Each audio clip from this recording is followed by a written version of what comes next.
Om Jnanatimirandhasya Jnananjana Shalakaya Chakshurunmilitam Yena Tasmai Shri Gurave Namaha.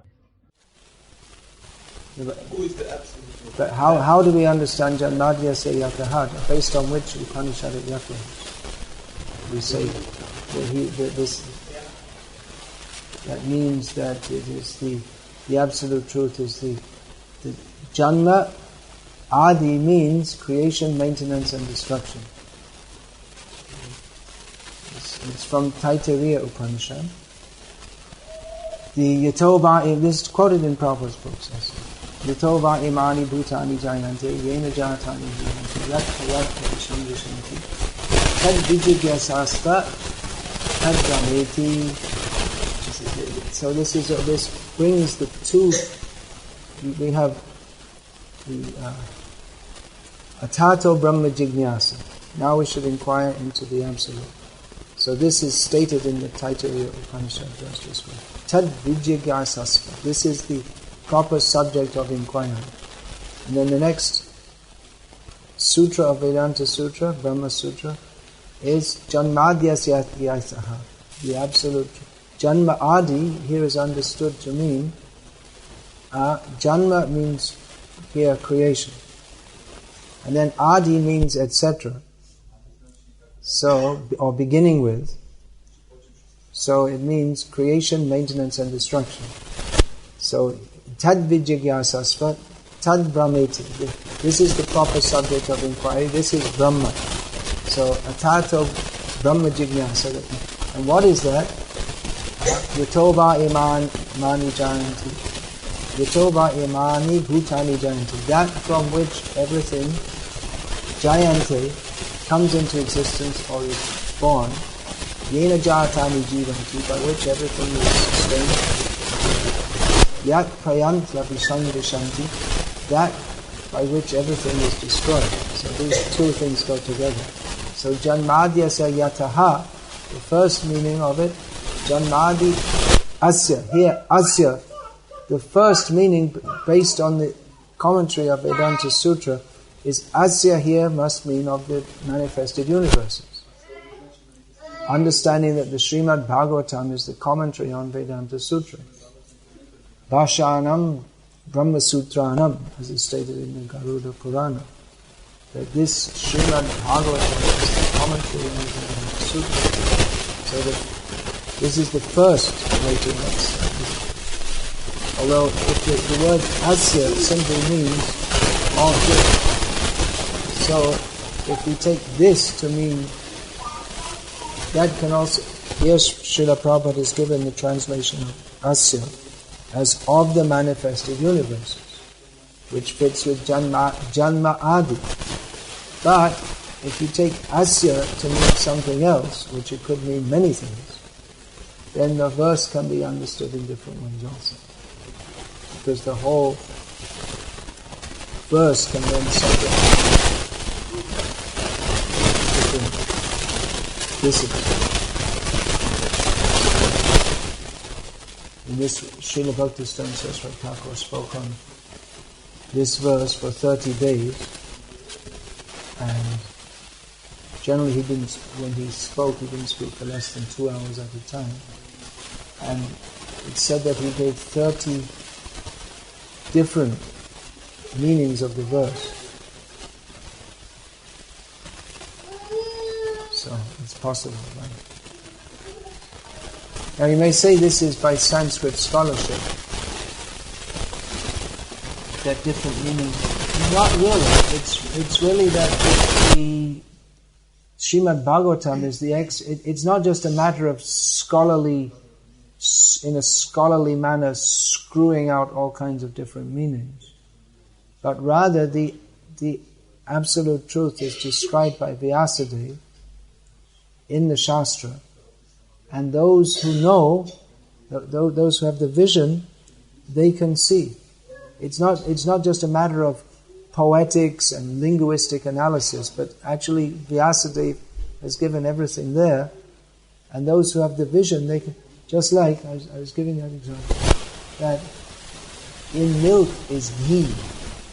But not everyone knows it. In fact, probably most of us, before we came to the Krishna consciousness, we never heard of ghee. Is it?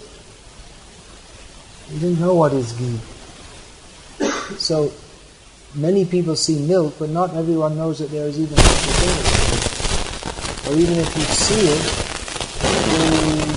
it doesn't necessarily mean you know how to make it. Who knows how to make ghee? There are different methods. The method we use in modern Islam is not the traditional method used in India, in which you get the real flavor. Who knows that method? Anyone know? Yeah, that's right. Yeah. First you make the milk into yogurt. This is how Mother Yashoda makes it. And then they churn that, and then the ghee comes out of that. It's not the system. That's buttermilk. You heat the butter, and first of all you make the butter, and then you. So anyway, I'm not discussing. It's not a cooking process. But the example is being given. For those who know, they can understand that there's the essence within the milk, and they know how to extract that. So actually, Vyasadeva in Srimad Bhagavatam is presenting Krishna's true Bhagavan Swami. Krishna's this original Supreme Personality. So that never, he's presenting that, and Bhagavatam can be understood how Chaitanya Mahaprabhu said, the Krishna Tula Bhagavat Vibhu Sarvashoy Prati Shloke Prati Okkare Nana Artha Kam. That the Srimad Bhagavatam is non-different from Krishna, and it is just like Krishna. Everyone can take shelter of Srimad Bhagavatam and give shelter to everyone. Just like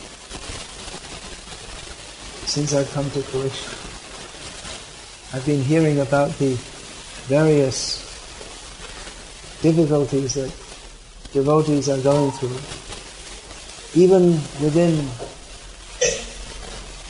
ISKCON. There are various difficulties, which I suppose isn't surprising. But whatever anyone does to you or says to you, you can always take shelter of Srimad Bhagavatam. That's what Suhotra Maharaj was doing. He went through so many difficulties, and he was taking shelter of Srimad Bhagavatam. That was his shelter. So,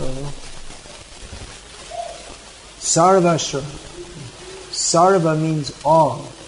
Ashra means shelter. So, Srimad Bhagavatam gives shelter to everyone. If they're willing to take shelter. And Sarva means all, so we can take all people. And also in all respects. Sarva. Sarva means Sarva Lok, all people.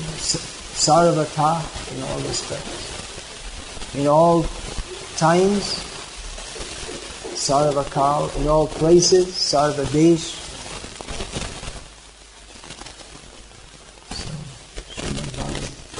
And Vibhu is powerful.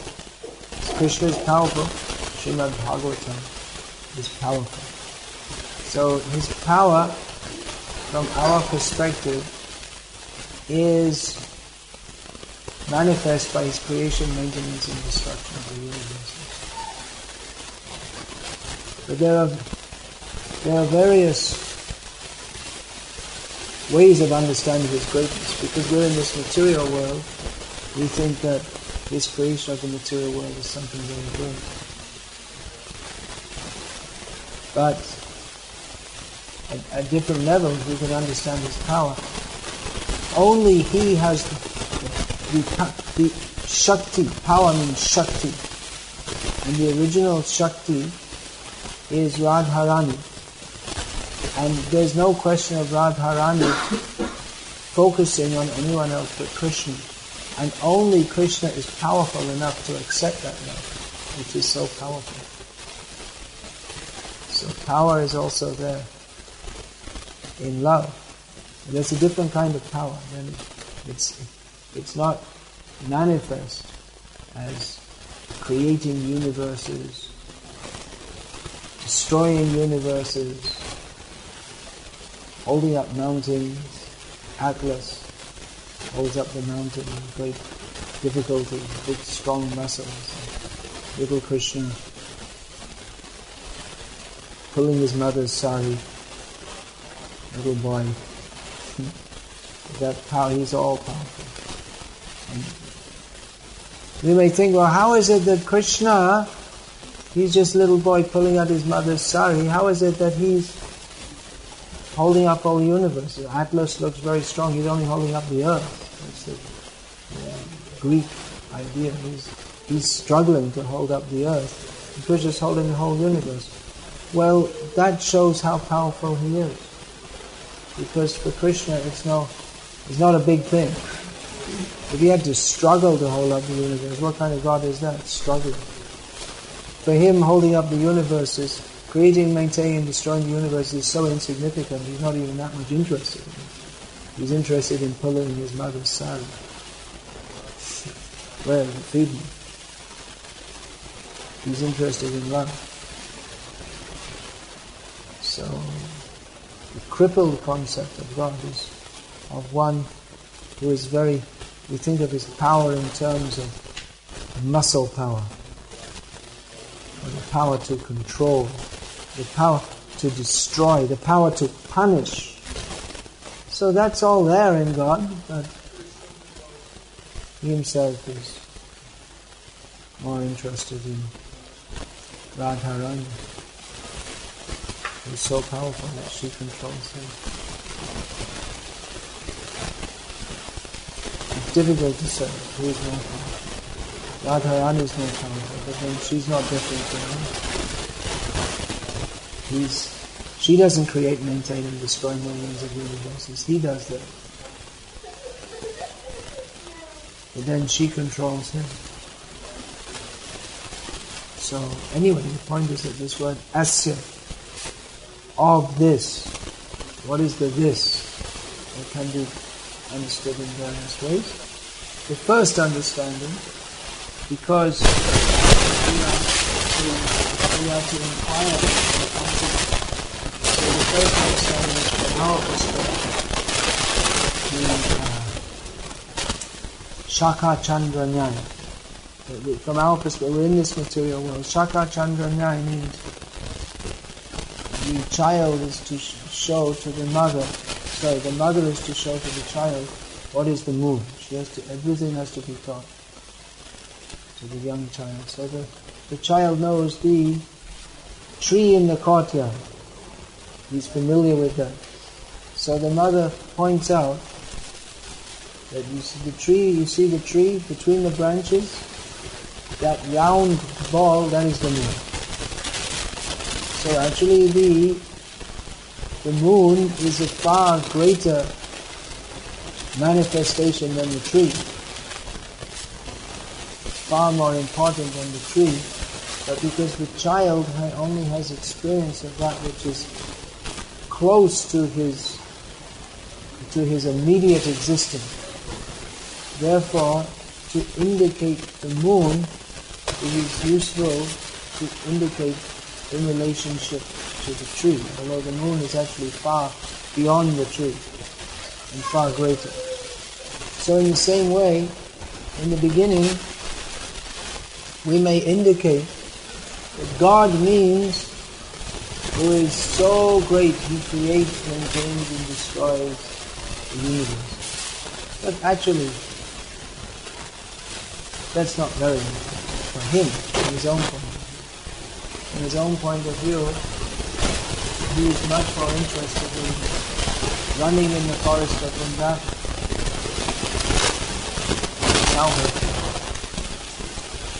and being chastised by that for him is more important. But if we say that without understanding his greatness, then we will simply think of him as an ordinary person.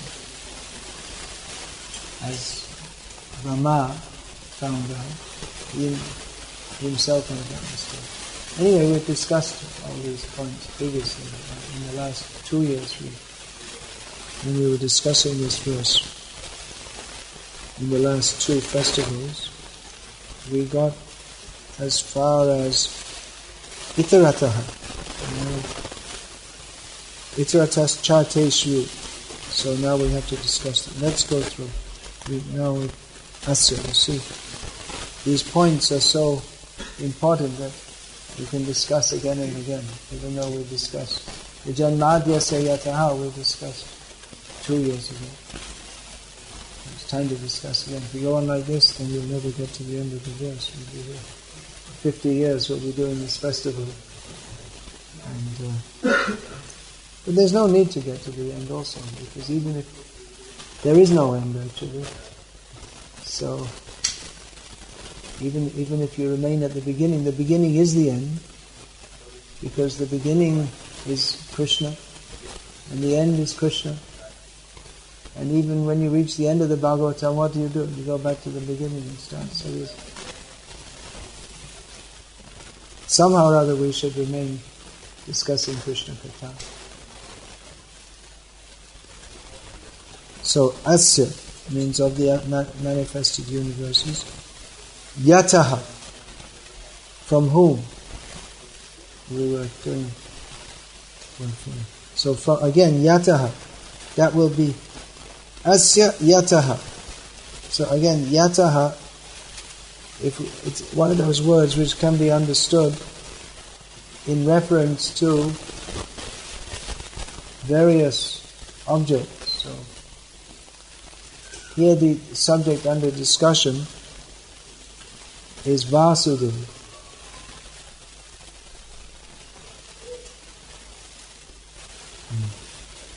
Alright, so I wanted to get up to Yataha, Anvayat, directly, Itarataha, indirectly, Cha, and Arteshu, purposes, Abhignyaha, fully cognizant, Swarat, fully independent. Yeah, so now we'll move on to discuss Abhigyaha, fully cognizant. Vasudeva, the son of Vasudeva, Krishna, the primeval Lord, knows everything, directly and indirectly. He knows everything. Now, this is accepted in all theistic religions. There's also atheistic religion, Buddhism, Jainism. There's semi-theistic religion, which is general Hinduism, Mayavad, polytheism, pantheism. What's the difference? Not much. Polytheism means to think there are many gods, and pantheism means to think that God is represented in everything. But the monotheistic traditions, means the Vaishnava tradition, and also some Shaiva traditions within Vedic culture, means worship of Lord Shiva. They take him to be supreme. So that could be considered monotheistic, although it's a mistake, because he's not a supreme. Even Shaktas, the worshippers of Shakti, they worship the material energy as Durga. They take her to be supreme, so that could be considered monotheistic in one sense. But the Semitic religions, that means Judaism, Christianity, and Islam, in terms of historical appearance. although Islam claims it's to be the same as to go back to the same as Judaism, although it really became defined by Hazrat Muhammad, peace be upon him. So, but anyway, the point here that I'm making is that this fully cognizant, he knows everything. That is the basic, one of the conditions of the basic definitions of God, is that He is all-powerful,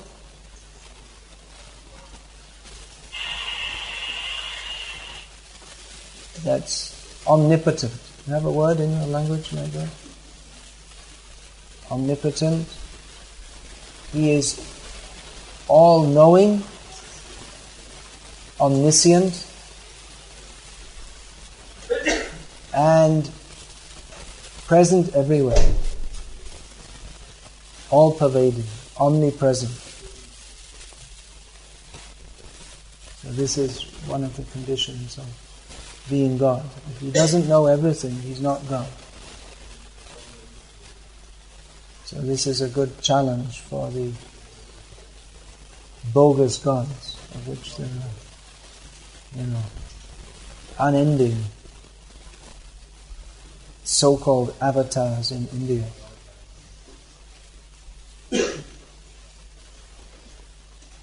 So do they know everything?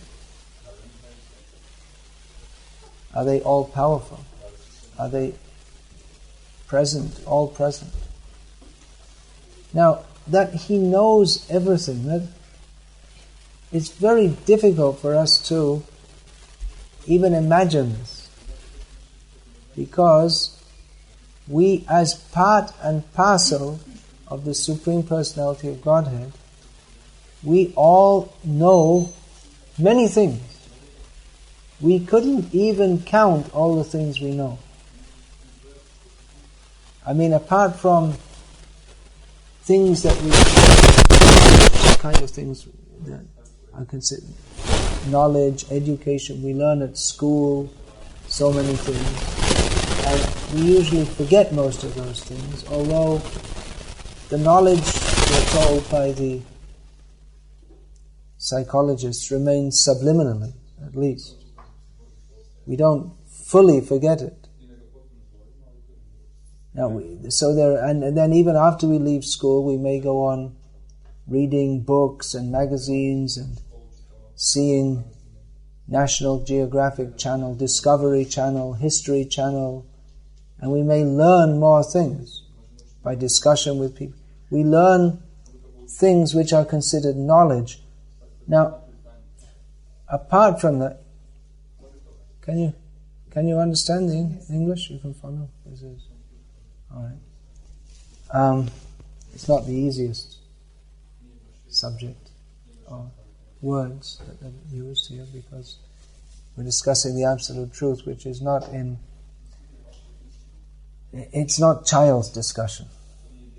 Now, children can also understand, but the topic is Muhyanti yat suryaha, bewildering even to great demigods. So, it's not the easiest topic of discussion. Now, we're talking about knowledge. Knowledge, there's what we could call the academic knowledge, or the knowledge which someone who's considered educated is considered part of culture, to be knowledgeable, to know many things, to know something about many things, and to be deeply knowledgeable about some things, or at least one subject.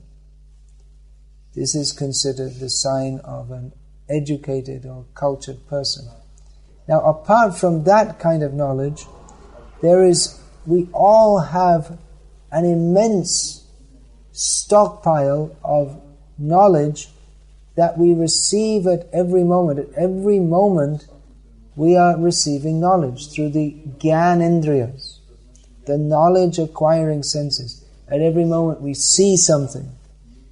we hear something, smell, well, we're not cognizant of smelling all the time.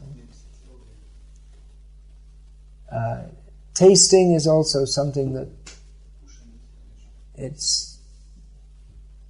happens not all the time. Although in modern society it seems that they've invented that you can chew gum, smoke cigarettes, and always take snacks and tea 6 times a day or so. And in this way always keep the tongue titillated. Chain smokers, they always have some taste on the tongue. So, but anyway, the Gyanendriyas, they're always in the sense of touch. Again, we may not be cognizant of that, but the movement of the air, the touch of the clothes is always there. So we're always receiving information principally through the eyes and the ears. These 2 senses are constantly in touch with their tanmatras, the objects of the senses, which in this case for the eyes means physical objects that are gross enough to be seen, and the ears means sound.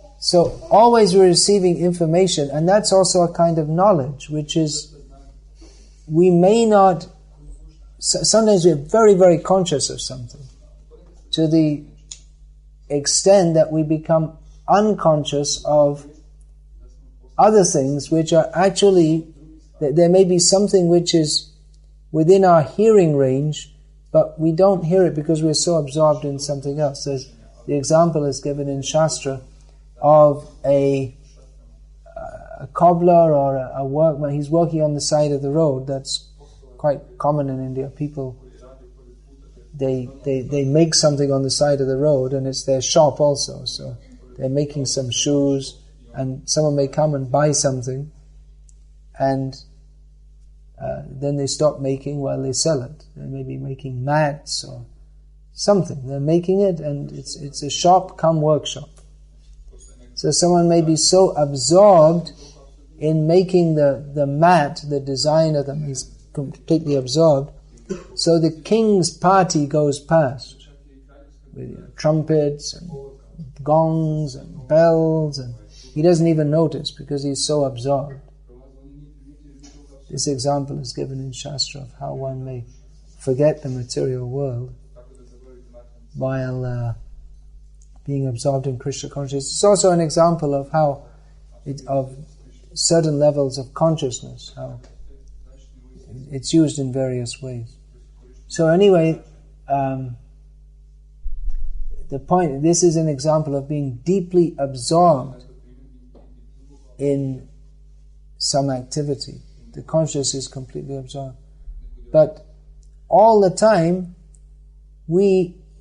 there are various levels of conscious, just like I'm seeing all of you now, and there's some level of awareness. Here's someone I know, someone I don't know so well, someone's name I know, someone's name I don't know.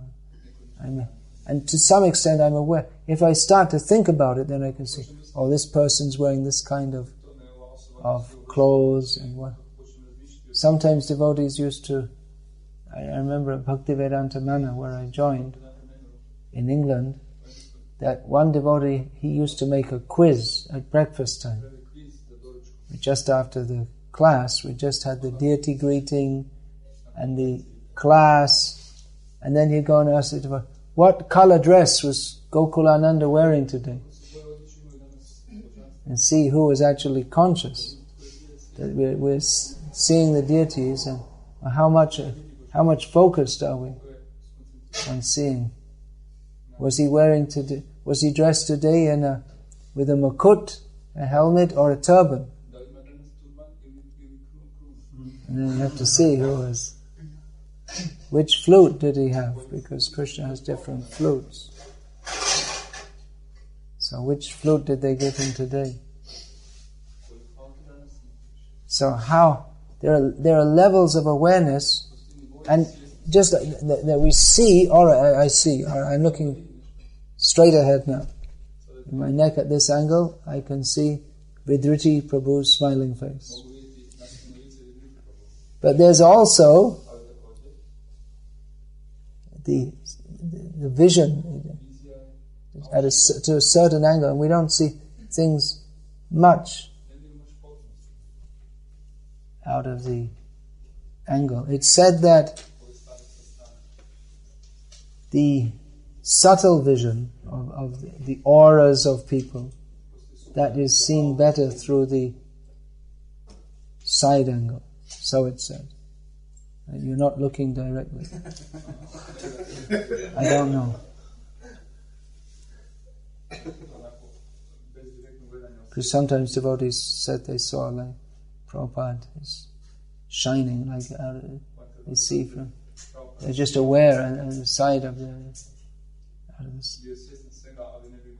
So anyway, the point I'm making is that at every moment, just like I'm seeing, I may be looking at Vidriti Prabhu, but then I'm also aware of all of you, and I can see their different devotees and their names, and with seeing their face, I remember all the times.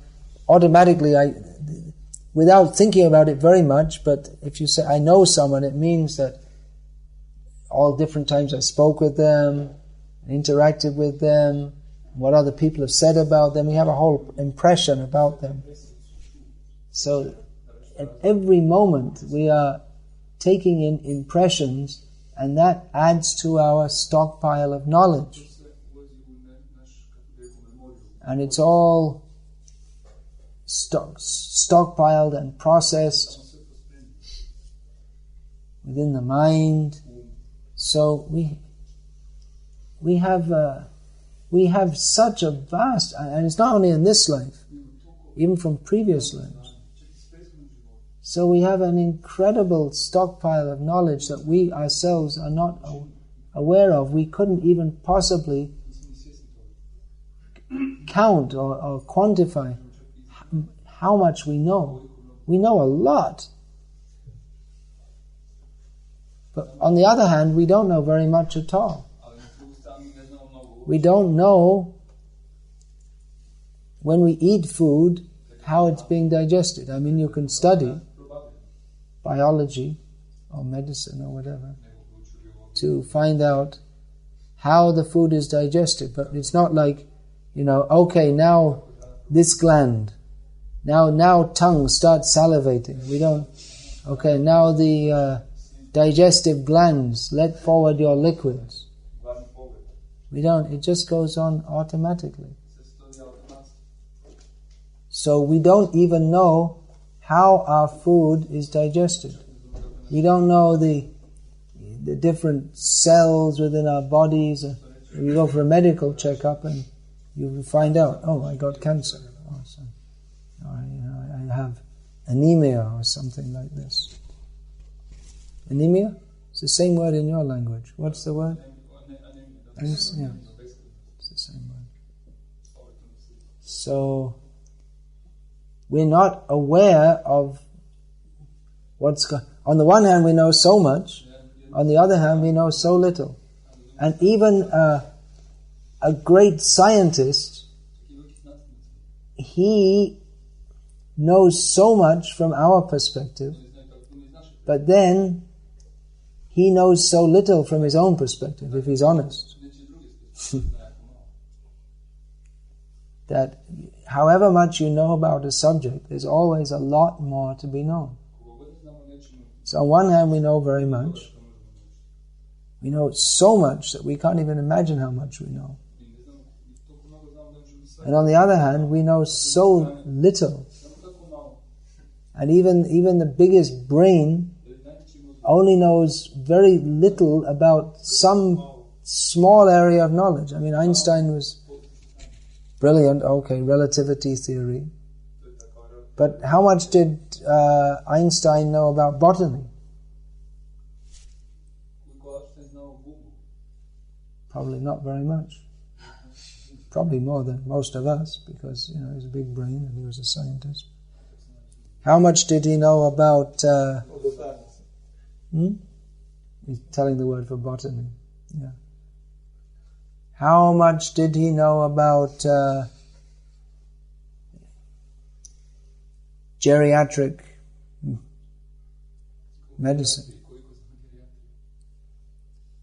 Probably didn't know very much at all. So, and there are so many areas of knowledge. How much did Einstein know about the history of Lika? How much does anyone know about the history of Lika? Maybe someone knows. Did anyone ever write a book on the history of Lika? Probably not. Yeah. You did? Yeah. There is a web page. I see.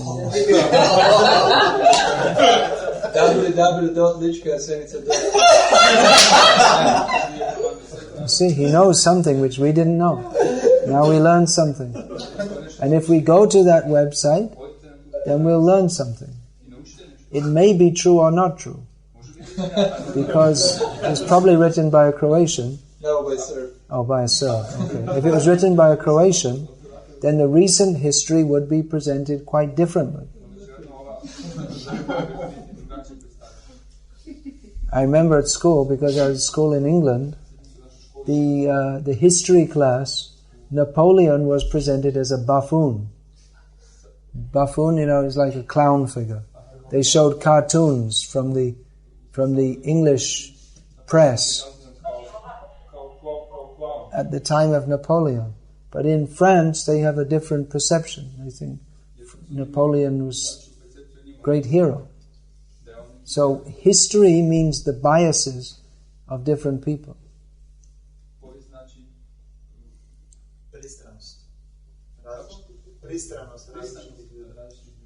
So we're just discussing here a little about knowledge. What is the meaning of knowledge?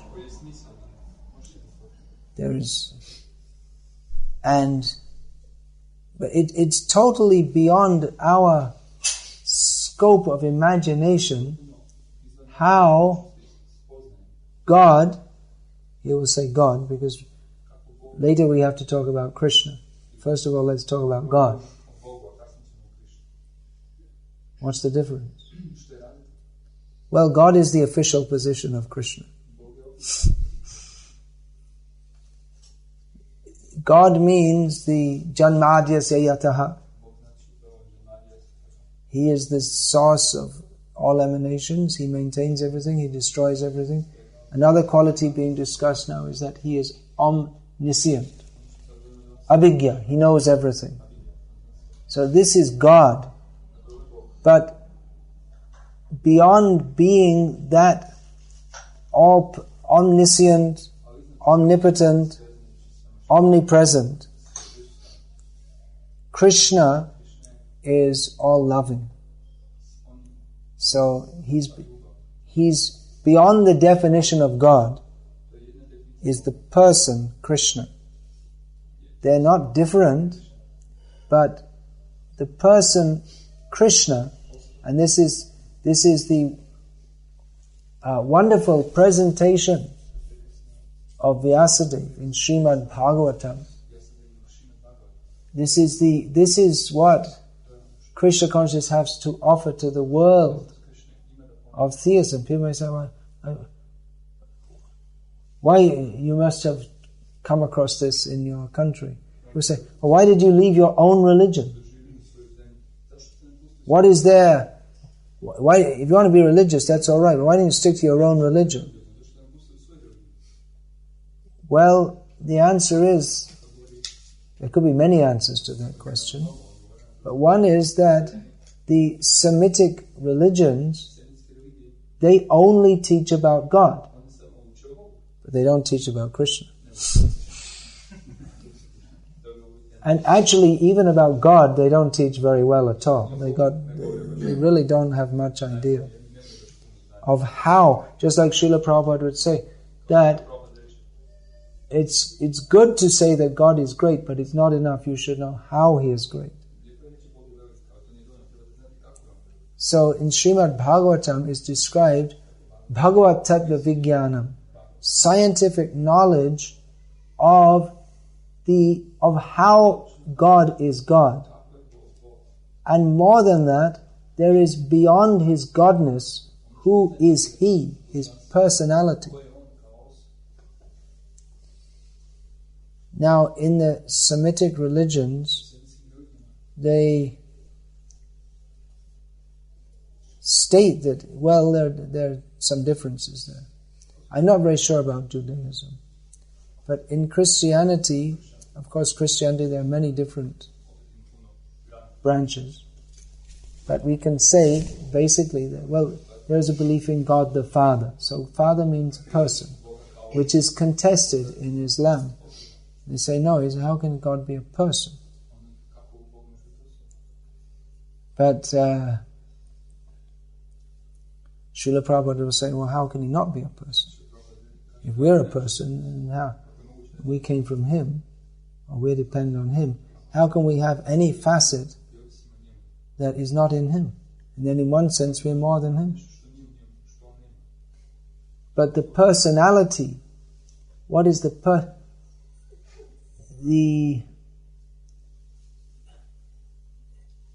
Christian concept is bewildered about that. And therefore they wrongly ascribe, as is pointed out in Islam, they wrongly ascribe the godness to Jesus. Because they have no idea of who He was pointing toward. They very wrongly made a very, very big mistake in saying that Jesus Himself is directly God.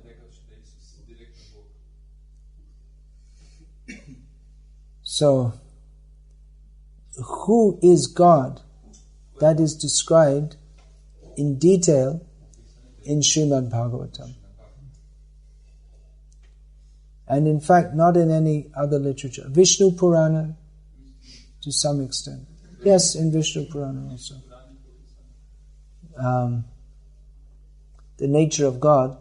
But then Srimad Bhagavatam is the ultimate Shastra because it describes God in His fullness and beyond His godness, His personality, which is actually not different from His godness, but again from our perspective, we think of God as simply omniscient. Well, first of all, we think of Him as omnipotent. That's the first thing, all-powerful. Omnipotent, omnipresent, omniscient. But then, if at all we are to accept that He is a person, then He must be the supreme lover also. And that is missed all the way up to the Vaishnava Sampradayas. The Vaishnava Sampradayas, they accept His personality. And to a greater or lesser extent, they accept the sweetness of His personality. But the full-fledged understanding of the sweetness of His personality is only, it's given in Srimad Bhagavatam, but only revealed by Chaitanya Mahaprabhu. Therefore, Srimad Bhagavatam can be fully understood through Chaitanya Mahaprabhu. So, Abhigya, here we're discussing the word Abhigya. He is all-knowing. He knows everything. He knows every atom. And He knows from the microcosm to the macrocosm, everything. Vedaham samatitani vartamanani charjuna bhavishyani cha bhutani mangtu vedana kaschana. He knows everything past, present and future, but Him no one knows. How can anyone know? When we don't even know how our food is digested, then how can we know He who knows everything?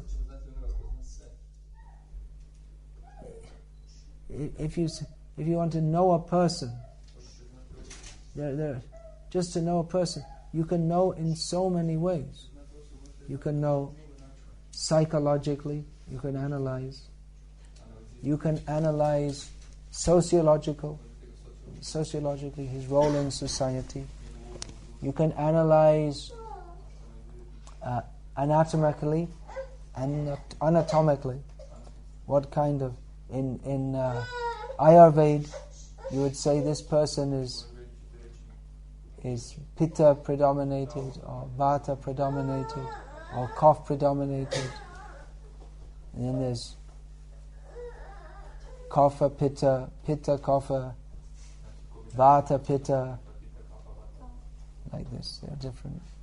Vata kapha means the anatomy is mostly vata, but with some pitta also. Like they're different. Then you can analyze someone astrologically. That's also there. And then you can analyze different people see in different ways. That educationally, what are his qualifications? In so many ways you can analyze people. A man may look at a woman and analyze in terms of sexual attraction. A lion may look at the same woman and analyze in terms of flavor, belly-filling ability. The man is very attracted to the woman. The lion is also attracted, but in a different way. So we have various... Knowledge mixes with desire, isn't it? A lion may look at the same woman and analyze in terms of flavor, belly-filling ability. The man is very attracted to the woman. The lion is also attracted, but in a different way. So we have various... Knowledge mixes with desire, isn't it? Just like a man sees the body of a woman and desire, he sees, two legs, one face and everything else, but his knowledge mixes with desire. And the lion's knowledge also mixes with, sees the same thing, but has a different desire in relation to that. And the sadhu sees the same, but he sees this body is the receptacle of a spirit soul. So knowledge always mixes with desire and with judgment. Someone may say, so there's a body. Now, a Croatian sees a Serbian body and feels some enmity towards that. Although intrinsically there's a Croatian body and a Serbian body, and intrinsically there's no grounds for enmity, but because of identification with the body, I am a Croatian. We don't like Serbians. That is a Serbian. Or more seriously, not nowadays. You have to wait a little more time for it to start again. Sometime again in future, unless we distribute a lot more books. There'll be again Serbo-Croatian misunderstanding.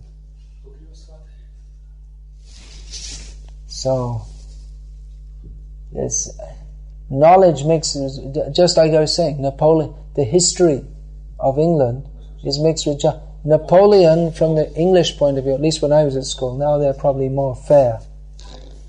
They became there. But he was presented as a buffoon.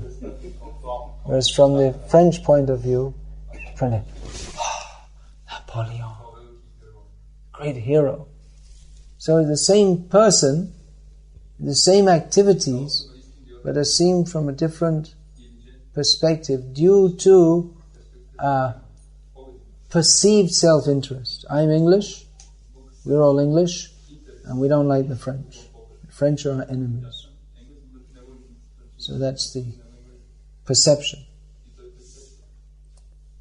So knowledge, pure knowledge, there is no pure knowledge. It's always mixed with desire. Science, or actually any academic study, is supposed to be neutral, and especially science. Just like Prabhupada used to say that there's no, when he's talking about God, it's not Indian God or Christian God. It's just like gold. You can't say gold is Indian gold or American gold. Gold has its own nature. It might be Indian gold in as much as it's presently in the possession, it's situated within India and it's in the possession of an Indian person. But by its nature, it's not Indian. It might have been dug out of a mine in India, but it's not gold. It's intrinsically gold, and it has the same intrinsic nature as gold dug out of a mine in Africa, which is where most of the gold in the world comes from these days. From South Africa. So, knowledge, actual knowledge, should be value neutral. 2 + 2 = 4. So 2 + 2 = 4. It's not a matter of opinion. But what we call knowledge in this world is mixed with our value judgments based on our identification with the body, which is based on ignorance. So practically all the knowledge in this world is that's why all the knowledge in this world is ignorance, because it's based on the misunderstanding of who we are. So it seems like knowledge, but it's all ignorance. All the universities are teaching ignorance. You say, well, how is it ignorance? They're teaching mathematics, history, geography, so many things. But it's all based on the ignorance of the underlying Weltanschauung, worldview, is that we are the body, we are here to enjoy this body. Even in philosophy, they may discuss different philosophies, but in the philosophy class, but actually they can't get free from many of the philosophies. Most of the philosophies don't even get to the point of neutrality. It's based on what is good for me, for my own sense gratification.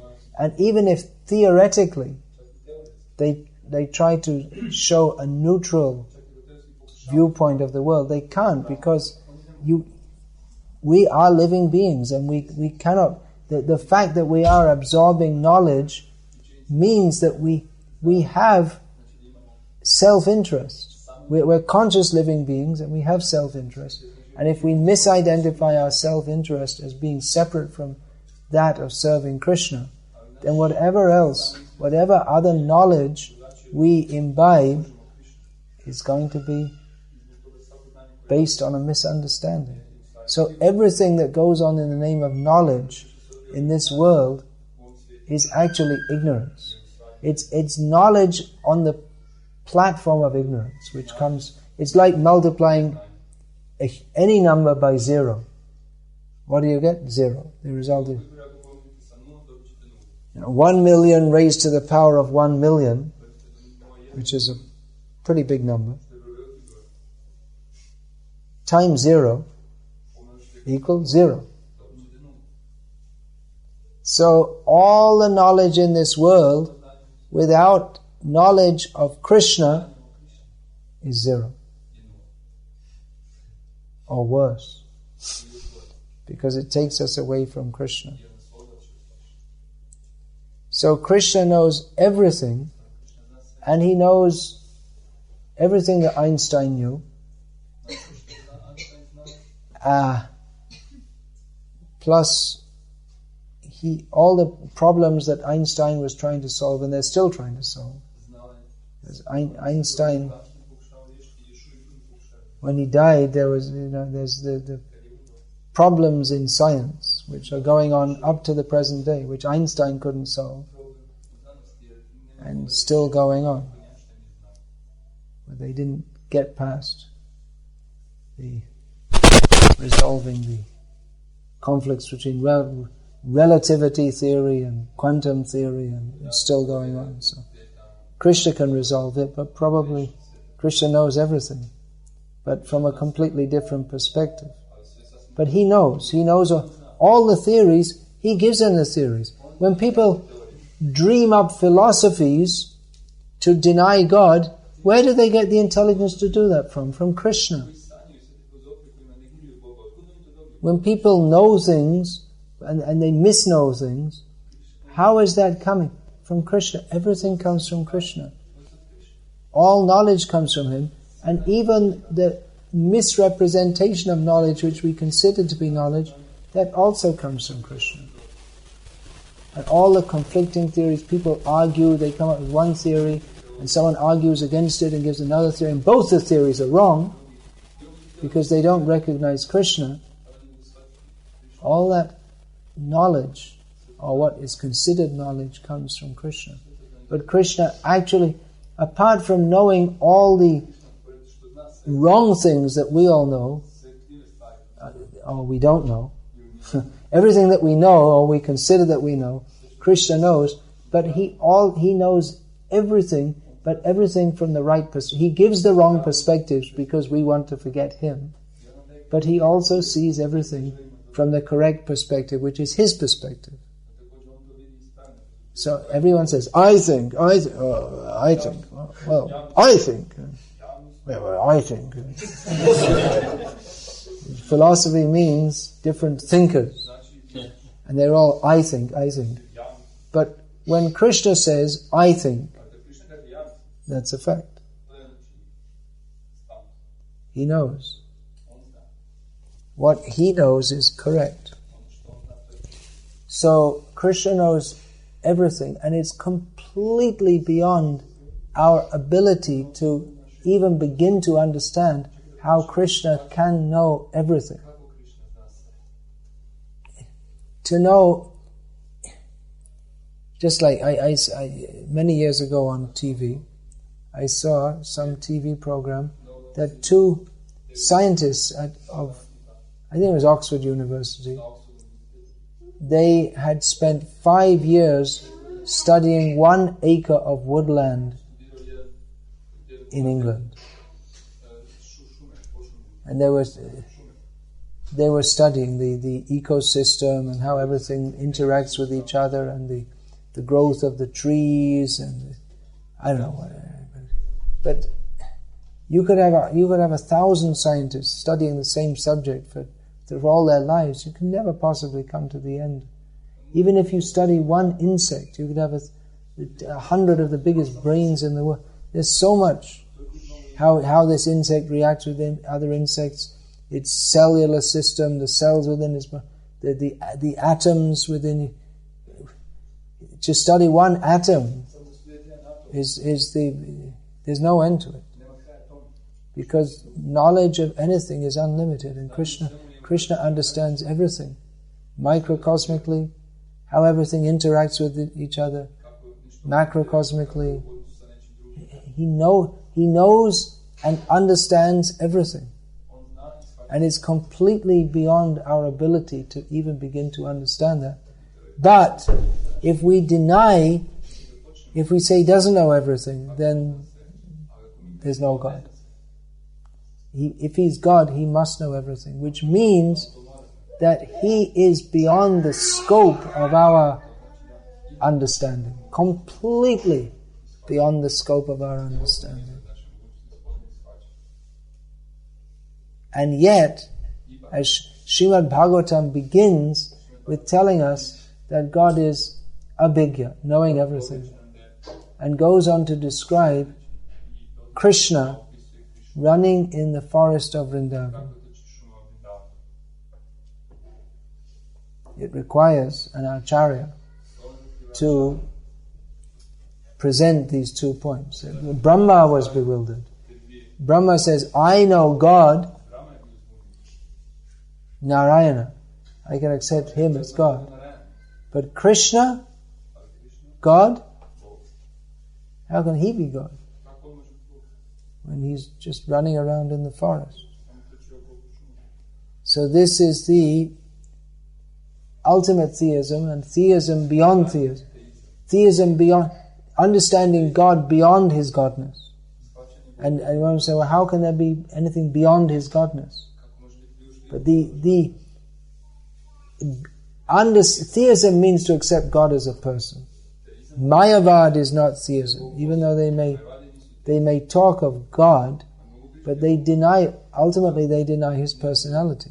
So that is not theism, because if you deny anything about him, then that he cannot have this aspect, then he's not complete. So he's not God. So his personality must be there. Again, in Islam, they deny the personality. They consider it blasphemy to mention the personality of God. But then they pray to him. Then how can you pray to a non-person? I don't know how they get around that one. So they don't get around it. It's a nonsensical proposition, actually. Don't say it in the presence of Muslims, because I've never met a Muslim who you can have a philosophical discussion with. They don't, blind faith. If you don't agree, then cut off your head or shoot you, whatever, blow you up. So become angry. It cannot be. We only accept. So blind faith, it may seem that blind faith is required because God is so great. How can you understand him through knowledge when our ability to understand is so little? That is possible by the grace of God, because we are also, as part and parcel of him, we're also knowledgeable living beings. We have knowledge, we have the ability to understand, but in a very small way.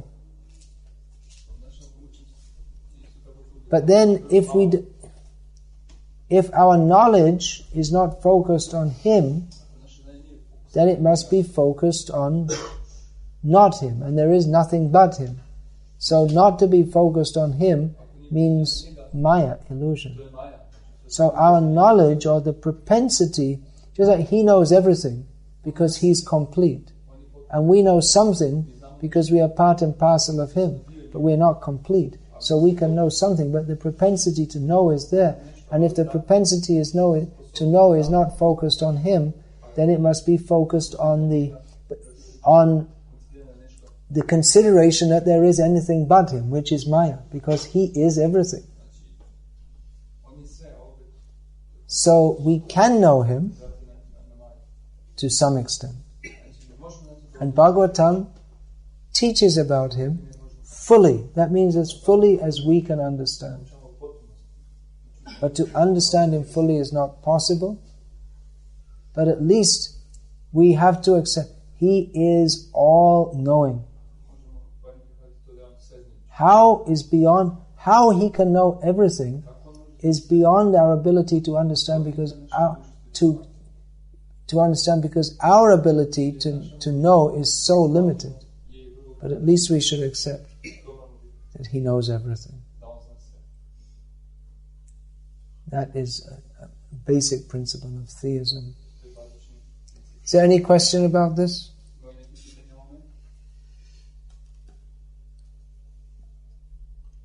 It's a little heavy philosophical stuff. Not very heavy, actually.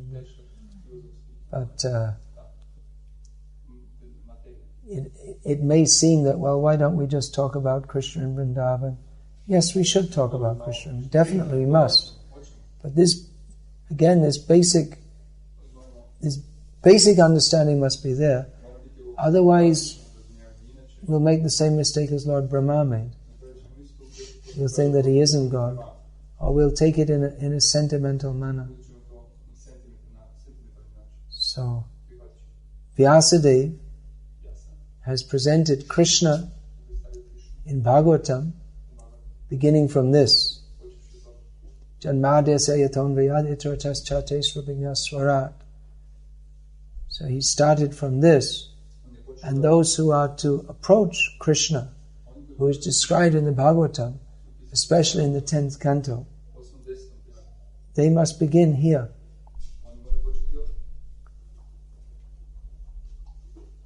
And it's such a big subject that it seems even or any subject, if we analyze, it's a big subject. We want to speak of the subject of God. Just like I was saying, to study one leaf, you could spend your whole life. So what to speak of Krishna? So we must understand this. We should study, understand.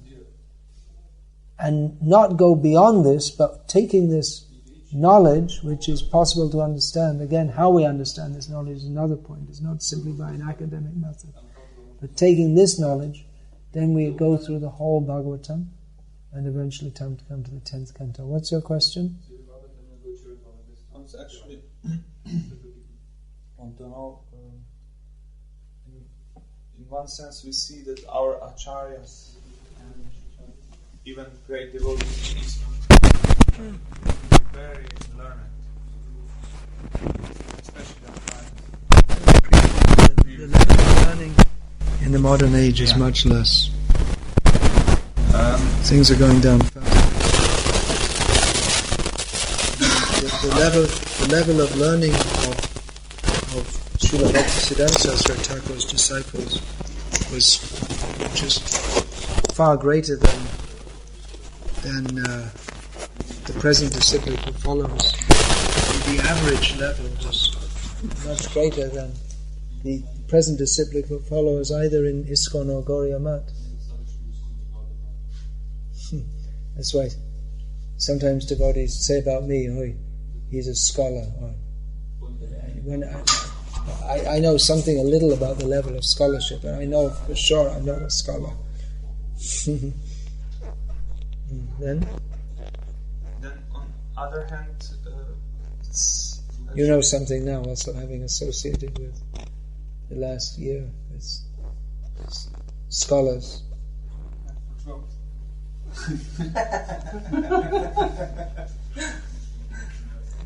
But even those scholars, you see, previously you would have... Well, Sheshagiri Rao knows. He is really amazing. Yeah. But then... among them also there is a classification there. Yeah. Yeah, of course. But the general level previously was so much higher. Who you think is very high, that might have just been normal previously. Then what's your question? And on the other hand, actually what is the essence is to have bhakti. Yeah. And to have to love Krishna. Yeah. How we can combine these two in practical life, because sometimes we would like to be learned, but it's not in our capacity. Don't have the brains. It requires brains, desire, and time also. I regret that I'd like to study a lot more, but then if you're going to travel and preach, then you don't have so much time for that. But ultimately we have to serve Krishna. Bhakti means service, not simply accumulating knowledge. But this knowledge is the knowledge by which, for one thing, it's not different. The knowledge of Bhagavatam is not different from Krishna. So cultivating this knowledge in the mood of devotion, which is inculcated by the acharyas, that is also bhakti. So it's not bhakti. So that's also one form of bhakti, to inculcate this knowledge and take pleasure in discovering Krishna in Shastra. So that's one thing. And also for the benefit of human society and Vaishnava society, to guide devotees with this knowledge, because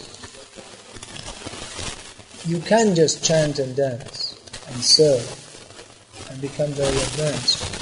But the tendency is, coming from the conditioned background, unless we hear and unless we're guided, then we'll tend to misunderstand. And we may be chanting and dancing and serving, but we may be doing for our own. We have an idea of bhakti as for our own enjoyment. Or we may be attracted by wrong philosophical understanding. So, unless one has very strong sanskars from previous life, a very strong purification from previous life, to only chant or to only serve without hearing and understanding philosophically will lead to deviation. And actually someone who's not interested in hearing, that in itself is a deviation, because hearing is an essential part of bhakti.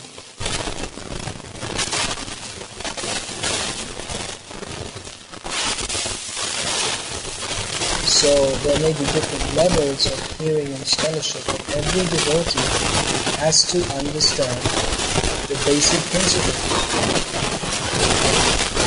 Every devotee should understand Dashalu. We talk about this one. 10 roots. Anaya Kaha Tattva. Knowledge is received from Shastra as delivered through the Parampara.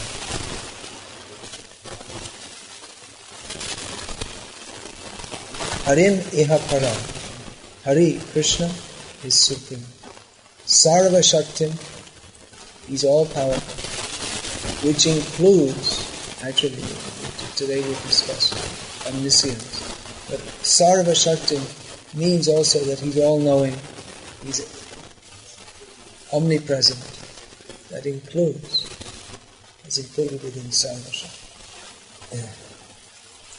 Rasabdhim, he's an ocean of rasa.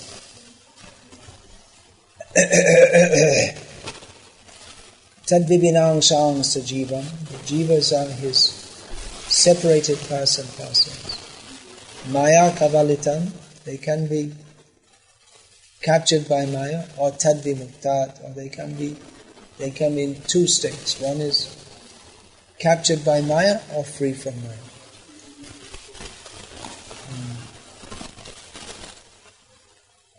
Then there's achinta veda veda sakalam harin. Everything is inconceivably different from him and non-different from him. Sadhanam Shuddha Bhakti.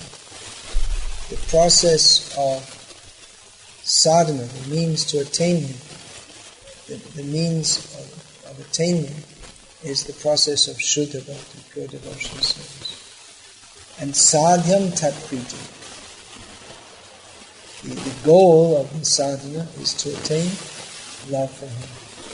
So everyone should know these 10 points. If you're not clear on these points, then you can hear and chant and serve and be in mind. So not everyone may be a great scholar, but everyone should understand these points.